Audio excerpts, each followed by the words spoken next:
Et c'est le beau cadeau de Noël que nous avons voulu vous offrir. Nous recevons Fanny Azuro. Bonsoir. Soyez la bienvenue. Première pianiste française à graver l'Everest du répertoire piano, l'intégrale des préludes de Rachmaninoff. Rien que ça. Marie Jiquel est avec nous également. Bienvenue Marie et merci d'être avec nous. Chronique Culture aujourd'hui et Grand Angle qui ne font qu'un. On va revenir avec vous sur aussi la pression qui s'accentue sur le monde de la culture et du spectacle avec cette pandémie qui n'en finit pas. Mais d'abord, j'allais vous demander comment était né ce projet, mais avec une bonne inspiration de Marie ici présente. C'est vrai, elle a raison. Quelle est cette œuvre dont on parle comme peut-être l'un des firmaments au fond du piano, de la musique classique ? Ce sont 24 pièces finalement qui sont des petits chefs-d'œuvre. Chacune évoque peut-être comme un tableau, parce que Rachmaninoff était très inspiré par l'art pictural, notamment dans une de ses œuvres qui s'appelle L'île des morts, un poème symphonique qui reprend un tableau de Böcklin. Et là, finalement, c'est comme des petits tableaux. C'est pour ça que je l'ai appelé les paysages de l'âme, parce que c'est des morceaux qui sont plus ou moins virtuoses. Il y a des morceaux aussi qui sont très intériorisés, très doux et très nostalgiques. Et finalement, c'est quand même 80 minutes de musique. Et c'est vrai que je suis la première pianiste française à graver ce répertoire qui demande une énergie, une grande énergie au niveau du corps. Et qu'est-ce qui vous a donné envie de vous attaquer à ce projet ? Comment est née l'idée même de cette aventure musicale ? L'idée est née sous l'impulsion de René Martin, qui est un producteur de concerts, notamment de la Folle Journée de Nantes et de la Roque d'Enterron, et qui m'avait demandé en 2019 de jouer une sélection de préludes. J'en avais travaillé 2 quand j'étais adolescente, et puis j'ai découvert, c'était pendant la période de confinement, toute la magie de ces pièces et le romantisme qui m'a pris aux tripes, et j'ai décidé de l'enregistrer. C'est vrai qu'il y a 10 ans, j'avais rencontré un grand pianiste russe qui s'appelle Boris Petrouchansky, avec qui j'ai étudié. Et forcément, l'idée... on va venir sur cette empreinte russe qui vous poursuit, si l'on peut dire. Alors, album enregistré à Vincennes, près de Paris. Vous serez en concert à l'Auditorium de Vincennes le 17 février. Vous avez cité la Folle Journée de Nantes. On le précise, ce sera le 27 janvier. Et le 10 février, Salle Cortot à Paris. C'est tout ce qu'on vous souhaite, puisqu'il y a, encore une fois, on le rappelle, cette pandémie. Place maintenant à la musique. On va écouter un extrait. Et j'espère que je ne me trompe pas. Prélude 7, opus 23. Vous nous direz après.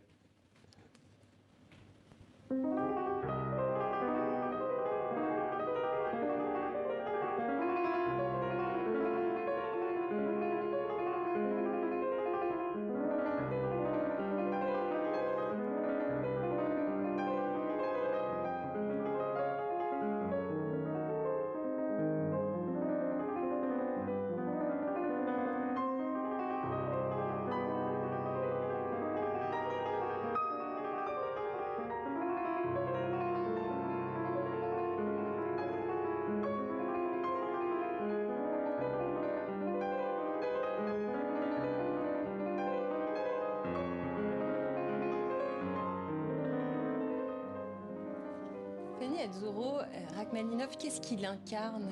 Il a quand même une aura auprès des pianistes. C'était un personnage complexe.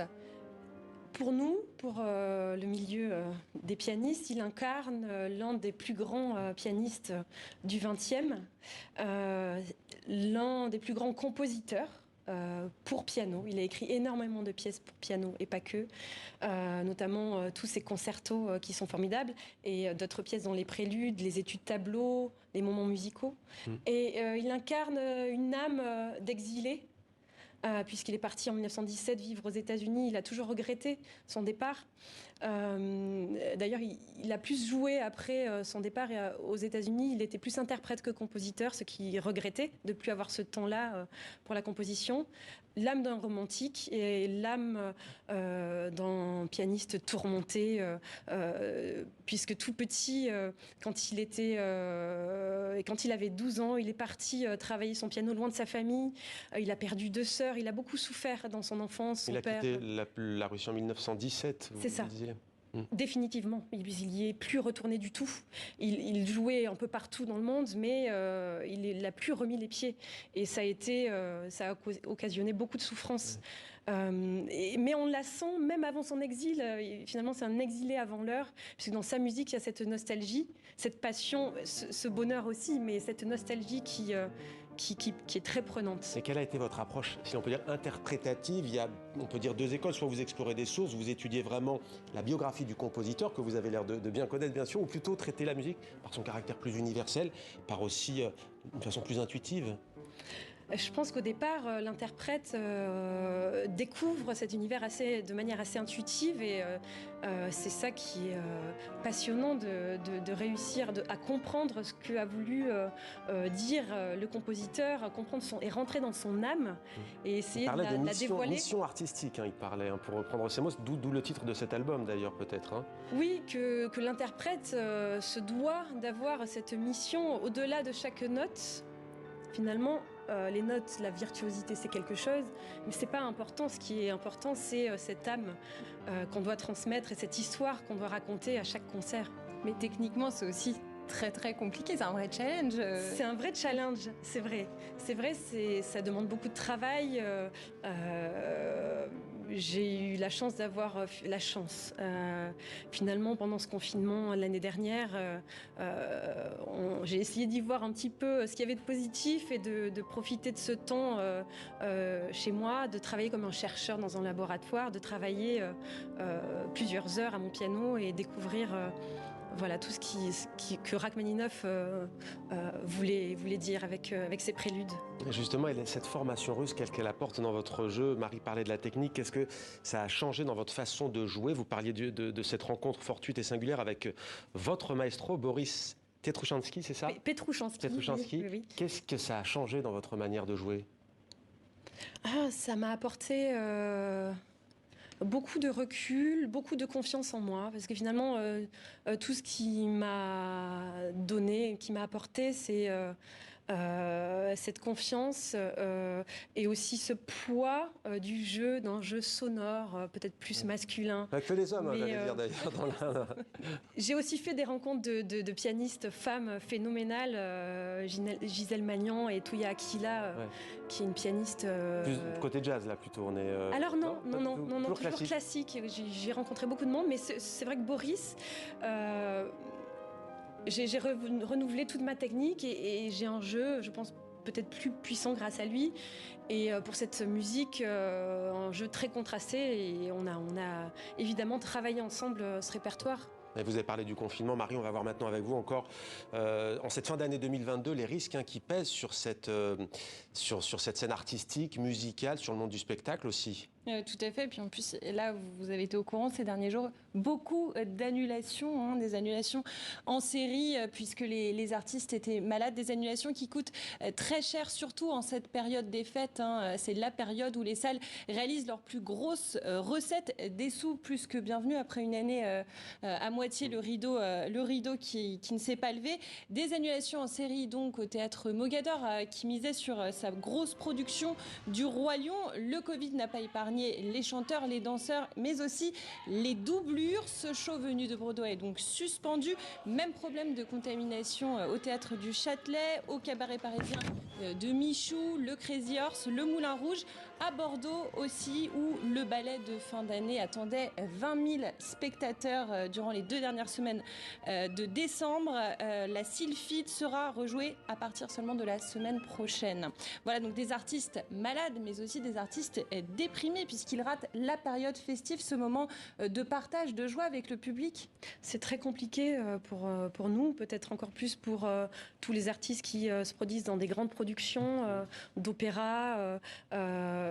C'est très compliqué, c'est triste, mais on espère tous qu'on va s'en sortir et qu'on va voir le bout du tunnel, et avec des spectacles qui vont rester programmés à partir de janvier. C'est vrai qu'on a très peur pour le mois de janvier. Quand on est beaucoup comme ça, il suffit d'un cas contact pour que tout bascule. Là, on parle de plus de la moitié de la troupe. Vous êtes seul. J'ai de la chance de pas être dans un orchestre ou chanteuse à l'opéra, donc je profite. Alors là, j'ai eu de la chance d'avoir des concerts jusqu'à présent. Aucun n'a été annulé depuis la reprise, mais je touche du bois. Je sais pas si on a là.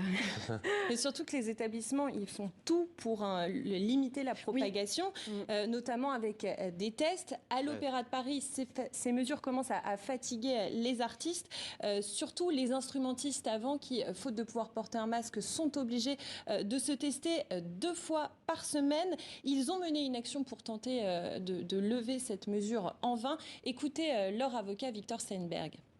J'ai pas parmi mes clients quelqu'un qui est radicalement opposé au test. D'ailleurs, tous sont vaccinés. Ce sont pas des gens contre la science. Ce sont des gens qui veulent un débat dans le cadre d'une entreprise, en l'occurrence l'Opéra de Paris, pour réfléchir à la meilleure façon de lutter contre la propagation du virus dans un cadre respectueux des droits de chacun. Quand on oblige aujourd'hui un musicien pour faire son métier, pour jouer au sein d'un orchestre, à se faire tester 2 fois par semaine, avec des tests qui sont invasifs, parce que c'est des tests nasopharyngés, c'est pas très agréable et pour certaines personnes c'est très douloureux. Ça pose question. Ça pose question. Fanny Azzurro, est-ce que vous devez porter le masque en concert? Est-ce que vous y êtes habitué si c'est le cas? Alors pour répéter, quand je suis avec d'autres musiciens en musique de chambre, concert de musique de chambre, on essaie de garder le masque. Mais c'est vrai qu'en récital, piano solo, je le porte pas, puisque la salle le public était assez éloigné. Donc j'ai cette chance-là. Ouais. Mais ça changerait quoi? Parce que c'est vrai qu'on voit souvent les mains des pianistes, les visages, je trouve. Je ne sais pas si vous êtes d'accord, ça joue beaucoup aussi l'expression du visage. Oui, et puis c'est plus pour respirer. Quand on donne beaucoup d'efforts, c'est quand même compliqué d'avoir un masque. Enfin, en tout cas, moi j'ai un peu de mal quand je joue de garder le masque. D'être à l'aise. C'est quand même compliqué, oui. Vous comprenez cette colère qui commence, cette lassitude Bien sûr, on est tous lassés, mais on essaie de rester optimiste. On voit que la Belgique, ils ont fermé les salles. Donc on espère juste qu'en France, on ne va pas avoir droit à une fermeture des salles en janvier. On croise les doigts et on espère qu'on va s'en sortir d'une manière ou d'une autre. Et qu'on va ne pas sacrifier effectivement les artistes dont vous faites partie.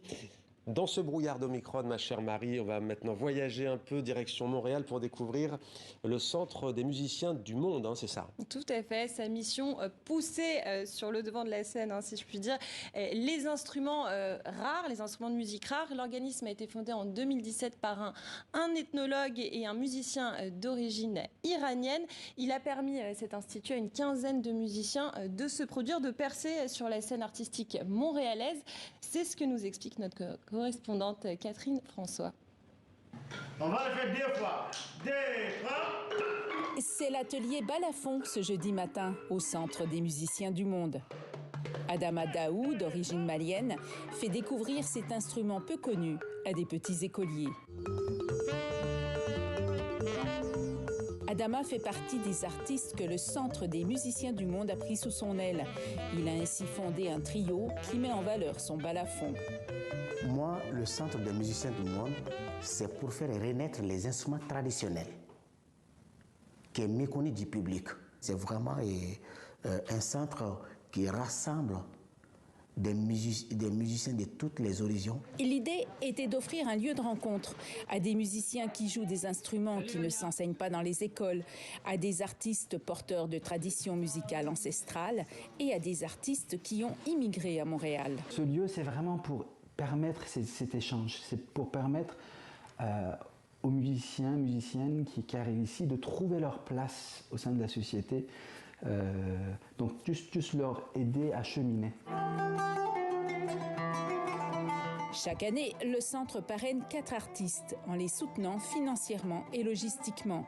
Il les aide à concrétiser leurs projets, former un groupe, monter un spectacle, enregistrer un disque, mais aussi donner des cours et des ateliers. Par exemple, l'une des artistes parrainées cette année s'appelle Lamia Yared. La chanteuse d'origine libanaise a créé un ensemble de musique séfarade et ottomane et elle va enregistrer un disque cet hiver. C'est un centre connecteur de tradition. C'est un centre qui permet les connexions, de pouvoir faire des tissages entre les différentes cultures. Une aide précieuse donc pour ces artistes qui voient le Centre des musiciens du monde comme une famille. Une famille qui s'agrandit d'année en année. Merci. Fanny Azzurro, il y a un instrument qui vous tente là? Le balafon, j'aime beaucoup. J'avais un ami malien aussi qui avait le balafon et ça donne vraiment envie de danser. J'aime beaucoup cet instrument. Ouais, ouais. Est-ce qu'il y a d'autres instruments qui vous tentent ou le piano, ça a été tout de suite? Ça a été tout de suite. J'ai accroché. J'ai jamais voulu, au fond de moi, quitter. Bon, j'ai un frère qui est corniste à l'Opéra de Berlin, donc ça, c'est un instrument qui n'a rien à voir. Il faut quand même beaucoup de souffle, et ça, le souffle, je pense que je ne l'ai jamais eu vraiment. Et c'est marrant parce que j'ai un projet avec une percussionniste marimba piano, donc, qui sort du cadre. Et c'est vrai que le marimba, c'est un instrument qui peut-être m'aurait tenté aussi. On a bien noté le projet, Marie. Et justement, là, pendant le sujet, vous nous parliez d'une anecdote de Rachmaninoff qui avait installé un piano dans un wagon dans le train pour répéter. Oui. Est-ce que vous allez faire pareil? C'est marrant parce que j'ai été à un apéritif avec l'équipe de la gare SNCF et je leur avais dit mais pourquoi ne pas mettre, bon alors avec le Covid c'est un peu compliqué, mais pourquoi ne pas mettre à disposition, au lieu que ça soit dans les gares mais dans les trains, piano. Bon, je fais ça, je ne ferai jamais. Mais l'Orient Express l'a fait, il y a des pianos dans l'Orient Express, je crois. Il y a même des pianos dans les gares. Dans les gares. Les aéroports notamment aussi. Et Fanny Azzurro, ce musicien, outre cette anecdote qu'on évoquait avec Marie, est-ce qu'il est facile d'accès pour les jeunes générations? Est-ce que, pour celles et ceux qui nous regardent et qui veulent se mettre au piano, quel apport ce musicien a eu pour le goût du piano, pour s'approprier cet instrument? Alors, par rapport à des pièces qui seraient accessibles, dans ces préludes, c'est vrai qu'il y a des préludes qui sont très connus au niveau mondial. Le premier, c'est l'opus 3 numéro 2. D'ailleurs, il avait eu un grand succès. Tous les pianistes, à l'époque de sa composition 1892, voulaient jouer ce prélude et il a eu un succès fou. Il a toujours beaucoup de succès. Et cette musique finalement est très accessible, il suffit de s'y intéresser un peu, et même les jeunes générations, mais je dirais qu'il suffit d'avoir de la curiosité. Mais toutes les musiques d'ailleurs peuvent intéresser. Susciter, ouais. Mais quelle est la réaction de votre public après? Vous avez déjà joué bien entendu, vous le disiez plusieurs fois, Rachmaninoff, pardon. Qu'est-ce que le public vous dit après ces notes que l'on entend de votre performance? Vous échangez avec eux? Alors j'aime toujours échanger avec eux, enfin là c'est un peu compliqué en ce moment, mais même essayer de présenter les œuvres que je joue, pourquoi je les joue, parce que et à la fin d'un concert, je pense que le public trouve que c'est un programme très dense, alors j'espère que ça lui plaît, mais en tout cas j'essaye d'être convaincue et de passer... un bon moment. Faire passer mes histoires. Merci beaucoup Fanny Azzurro qui transmet sa musique et ses histoires. Merci à vous Marie également. On rappelle Les Paysages de l'âme, on le dit en français. Le titre en anglais, vous l'avez j'imagine sans doute. The Landscape. The Landscape, on le voit, of the Soul. Et on ne l'a pas précisé, on le dit pour les maisons d'édition. Je remarque qu'on le dit moins, je parle sous le contrôle de Marie, mais on dit Rubicon Classics, hein, c'est ça? Voilà, c'est ça. Voilà.